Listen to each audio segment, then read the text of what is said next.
Hello, and welcome to the conversation at airsafe.com, sponsored by Speed Brake Publishing. I'm your host, Dr. Todd Curtis, the creator of airsafe.com, a reliable source of airline safety and security information since 1996. In this conversation, I'd like to talk about a recent aircraft mishap involving Senator Barack Obama. On the 12th of January 2008, United States Senator and presidential candidate Barack Obama was a passenger on a Gulfstream II aircraft that collided with another aircraft on the ground at Midway Airport in Chicago. Senator Obama, members of his campaign staff, and Secret Service agents had just flown in from Nevada where he had been campaigning. The left wingtip of the Gulfstream hit the right wingtip of a parked and unoccupied Cessna 208 aircraft.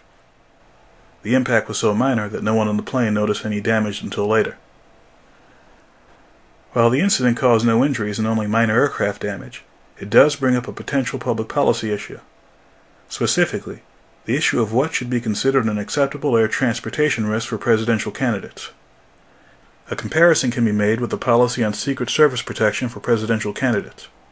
Prior to the assassination of the presidential candidate, Senator Robert F. Kennedy in 1968, there were no clear standards or legal requirements for physical security of presidential candidates. Security decisions were largely left up to local law enforcement and to the candidates' campaign staffs.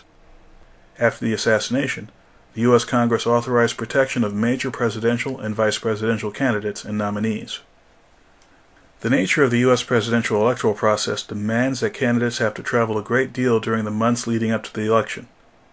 The candidates typically use a variety of air travel options, from scheduled commercial airliners to privately chartered aircraft. While there are risks with any type of air travel, the risks are higher for some types of flights.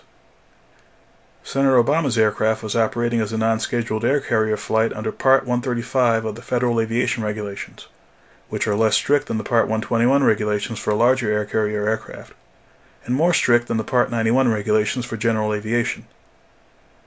Historically, the accident risk has been highest for Part 91 flight operations, significantly lower for Part 135 operations, and lower still for Part 121 operations. For example, in 2006, the NTSB estimated that the accident rate for general aviation flights was about 4 times greater than the Part 135 accident rate, and about 50 times greater than the rate for Part 121 air carrier flights. The potential policy issue is whether exposure to air travel risks faced by presidential candidates should be limited by requiring that flights taken by candidates meet some minimum standard. A realistic limitation could take many forms, such as use of only approved aircraft operators or airlines, or perhaps requiring that candidates use government or military air transportation. The reasons for even considering such a policy are the potentially negative political and social impacts of having a candidate seriously injured or killed during a campaign, especially from manageable risks such as those associated with air travel.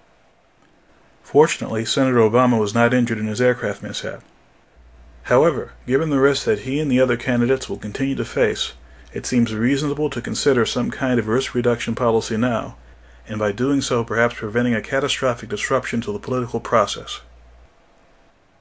I'll be back for some final comments after this message.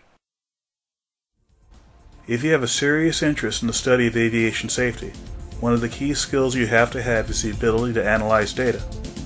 My book, Understanding Aviation Safety Data, might be the perfect tool for that job. Based on my experiences from analyzing thousands of incidents and accidents, this book has detailed step-by-step procedures for asking and answering the 12 basic kinds of aviation safety questions you're likely to encounter. To find out more about the book, visit Speed Brake Publishing at orders.speedbrake.com. For more on the event involving Senator Obama, please visit obama.airsafe.org. For information on fatal events and other aircraft accidents involving U.S. political figures and other celebrities, please visit celebrity.airsafe.org.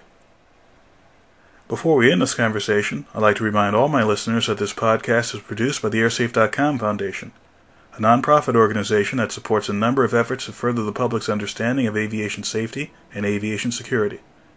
For information about the foundation, or to make a tax-deductible donation, please visit airsafe.org. Feel free to send us feedback at feedback.airsafe.org. You can check out the other airsafe.com podcast at podcast.airsafe.org. For more information about airline safety, you can find us at airsafe.com, that's AIRSAFE.com, or type the words airline safety into your favorite search engine. We're probably on the first page of results. Thanks for listening, and we'll see you next time.